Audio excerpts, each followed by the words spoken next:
आपको बता दें कि उत्तराखंड में भी विधानसभा सत्र शुरू हो चुके हैं। आइए आपको भी सीधे लिए चलते हैं उत्तराखंड विधानसभा की आई थी कि हमारी जो तीनों आर्म्स हैं फौज के, जो तीनों आर्म फोर्सेस हैं, उसमें गंभीर कोऑर्डिनेशन का अभाव देखने को मिला था। तो इन तमाम सारी चीजों से सीख लेते हुए एक बहुत ही, और जनरल रावत के बारे में जैसा मनोज जी ने कहा, तमाम सारे लोगों ने, वो बैटल हार्डी सोल्जर थे। टेरर इन्फेस्टेड एरियाज में,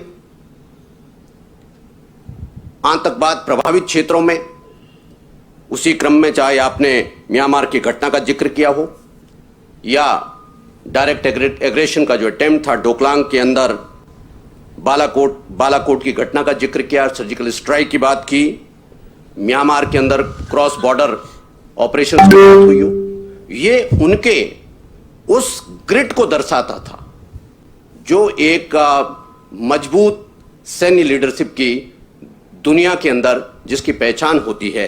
आज देश ने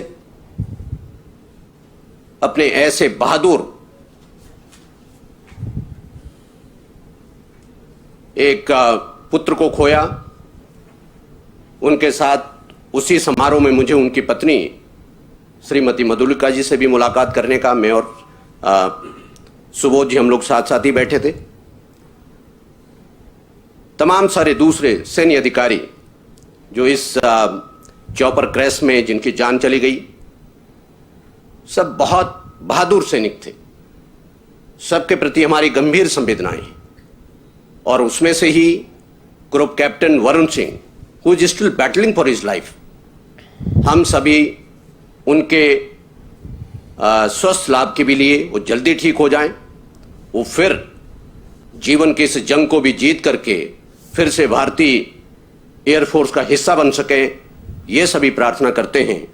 और एक बार पुनः, वैसे तो श्रद्धासुमन अर्पित करने हम लोग हैं, लेकिन हम तो कहते हैं कि मातृभूमि के ऊपर अपने आप को न्यौछावर करने वाले लोगों को तो हमेशा सलामी ही दी जाती है। इसलिए भारत मां की इन वीर सपूतों को हम बहुत सैल्यूट करते हैं, सलामी देते हैं। उनके एनओकेज के, उनके परिजनों के, उनके सगे संबंधियों, उनके एडमायरर्स,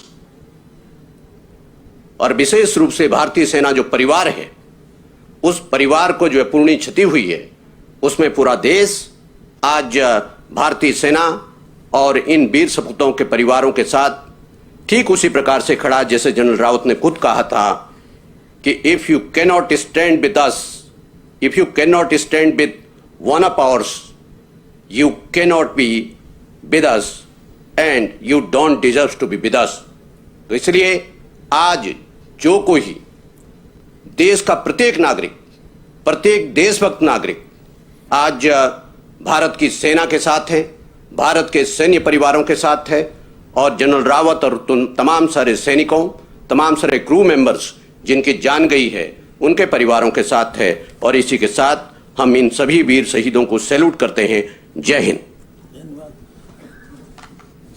माननीय सभी सदस्यों के बिपिन रावत जी के प्रकाश डाला है और लंबा खींचेंगे तो बहुत समय लग जाएगा, तो संक्षिप्त अपनी बात करें। माननीय विशेष सिंह चुपराल जी।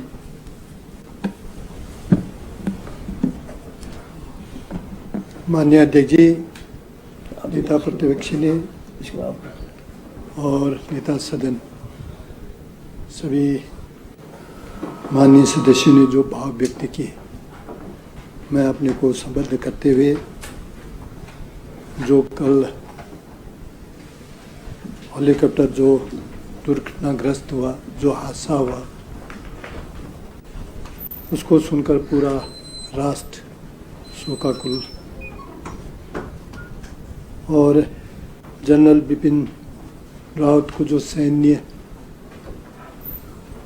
की जो रणनीति का जो उनको अनुभव था, उस अनुभव को देखते हुए सेना में उनको सर्वोच्च जिम्मेदारी दी गई। आज सेना का जो आधुनिकीकरण हो, रक्षा क्षेत्र में जो आधुनिक हथियार की ओर हम धीरे धीरे आत्मनिर्भर की ओर बढ़ रहे हैं, ये सब विपिन चंद्र रावत का अनुभव है। जब कभी सीमा में विवाद होता था, उसमें जनरल बिपिन रावत अपनी बातों को दृढ़ता से रखते थे, जिससे उस समस्या का समाधान निकल आता था। जिस प्रकार से बहुत सारे आतंकवादियों के ठिकानों में जो सर्जिकल स्ट्राइक हो जाए अन्य आतंकवादियों में, उसके भी सूत्रधार जो थे विपिन चंद्र रावत थे। विपिन चंद्र रावत जी के जाने से